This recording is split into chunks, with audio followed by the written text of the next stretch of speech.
सभी भाई बहनों को ओम शांति। तो शुरू करते हैं आज का वृत्तांत। हैदराबाद सिंध में निराले सत्संग की धूम।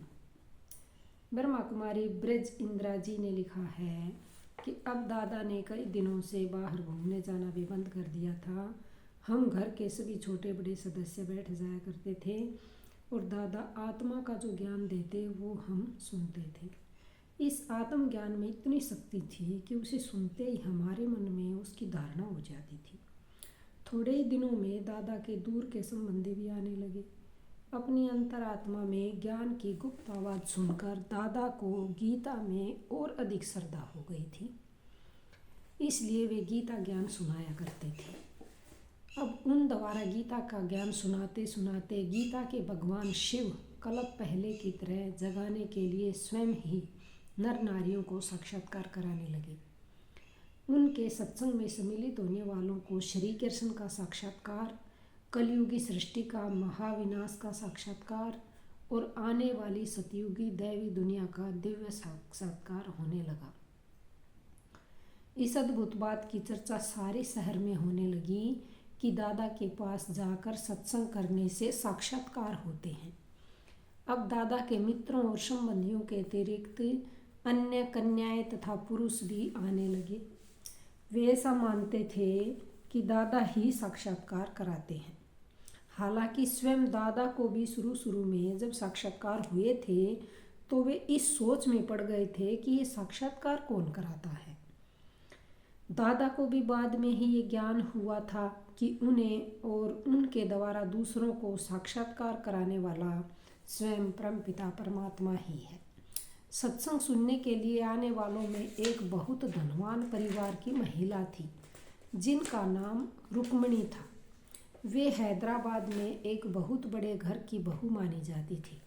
उनका ससुर वहाँ के विशिष्ट अथवा गिने चुने व्यक्तियों में से एक माना जाता था, लेकिन उस महिला के पति की अकाले मृत्यु हो गई थी और इस कारण से वह बहुत ही दुखी और अशांत रहती थी। अचानक ही दादा के सत्संग की महिमा सुनकर जब वह दादा के पास पहुंची तो उस पर दादा के प्रवचनों का और दादा की अलौकिक आभा का बहुत गहरा प्रभाव पड़ा और उसे अपने जीवन में अत्यंत दुख के बजाय अब अतीन्द्रिय सुख का अनुभव हुआ। इसलिए अन्य लोगों की तरह वह भी अपने स्वजनों एवं संबंधियों को कहती, चलो चलो ओम बाबा के पास, उनके पास कोई गुप्त शक्ति है, उनके वचनों से अमृत बरसता है जो संतप्त हृदय को एक अलौकिक शीतलता देता है। उनका मस्तक एक दिव्य तेज से चमक रहा है, उनकी दृष्टि में कोई अलौकिक प्रकाश है। वे गीता का सच्चा ज्ञान सुनाकर मन को सच्ची शांति देते हैं। इस प्रकार उस माता के दुखी जीवन में एक अद्भुत परिवर्तन देखकर तथा उसका अनुभव सुनकर उसके स्वजन संबंधी भी आने लगे। उस माता की एक लौकिक विवाहिता पुत्री जिसका नाम गोपी था, वो भी उसके सत्संग में आने लगी। वर्तमान समय भी उनके भाई बांधव करोड़ों रुपयों का व्यापार चला रहे हैं और अब वह बड़ी दीदी के स्नेह युक्त नाम से प्रसिद्ध हुई तथा ब्रह्मा कुमारी प्रकाशमणि जी के साथ ही ईश्वरीय विश्वविद्यालय की मुख्य कार्यवाहिका रही। दादी जिसका नाम गोपी था, तो ओम बाबा मतलब दादा के सम्मुख जाने पर उन्हें ऐसा अनुभव होता था जैसे कि वे बाबा के तन में गुप्त रूप में आए हुए भगवान से मिल रही हूँ। उनको बाबा के माध्यम से श्री कृष्ण का आभास होता था और वे कई बार देह की शुद्धि भूलकर स्वयं को आत्मा रूप में एक ज्ञान गोपी समझती थी। ईश्वरीय ज्ञान की एक झलक। इस प्रकार ईश्वरीय ज्ञान द्वारा अतीन्द्रिय सुख का अनुभव करते हुए अनेकानेक नर नारी आत्मिक उन्नति कर रहे थे। उन दिनों बाबा जो ज्ञान देते थे उस ज्ञान से जो अनुभव होता था उसकी एक झलक ब्रह्मा कुमारी हृदय पुष्पा जी ने इस प्रकार दी। बचपन से ही मेरा ये संस्कार था कि जब भी अपने संबंधियों में से किसी की शादी की सूचना मिलती तो मुझे बहुत दुख सा अनुभव होता था। शादी से मुझे घृणा थी। मुझे इस घृणा का कारण समझ में नहीं आता था, परंतु जैसे जैसे मेरी अपनी शादी के दिन निकट आते जा रहे थे मैं रोती रहती थी। आखिर जब मेरे विवाह का समय आ पहुंचा तो मुझे ऐसा लगा कि मेरी मृत्यु का दिन आ गया है। मेरा विवाह तो हो गया, परंतु पति के प्रति मेरी दृष्टि में वासना भावरंच मात्र भी नहीं था। पति बीमार रहते थे और मैं एक नर्स की तरह उनकी देखभाल तथा सेवा करती थी, परंतु मेरे मन में कभी भी मोह भाव या पति पत्नी के संबंध का भान भी पैदा नहीं हुआ।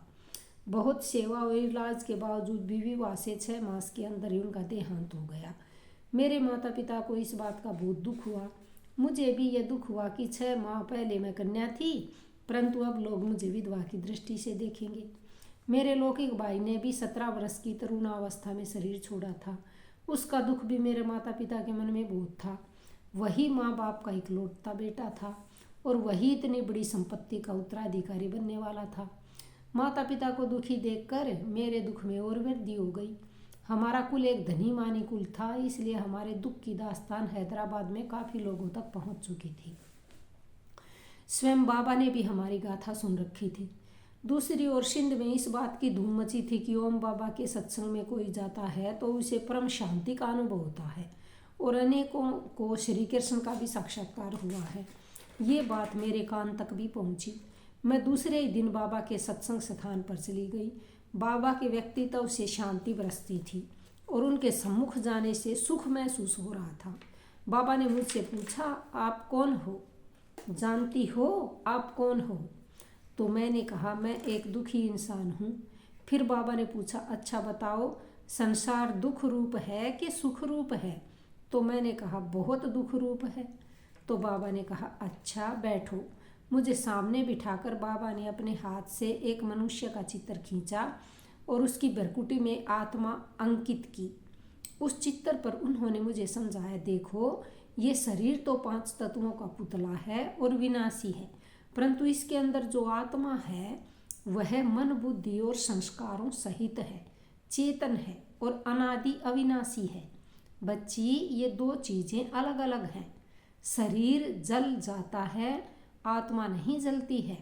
वह एक शरीर से निकलकर दूसरे शरीर में प्रवेश कर जाती है। तो अब बताओ, आप दोनों में से कौन हो? आप ये 5 तत्वों का शरीर हो जो कि जल जाता है, या इसमें जो आत्मा है आप वही हो? तो मैंने कहा, बाबा इस स्पष्टीकरण के अनुसार तो मैं एक आत्मा हूँ। तब बाबा ने कहा, बच्ची, आत्मा का स्वधर्म शांति है। अशांति तो प्रकृति के धर्म को अर्थात पर धर्म को अपनाने से होती है। अब बताओ, ये किसने कहा कि मैं एक दुखी इंसान हूँ? क्या आप दुखी इंसान हो या शांत स्वरूप आत्मा हो?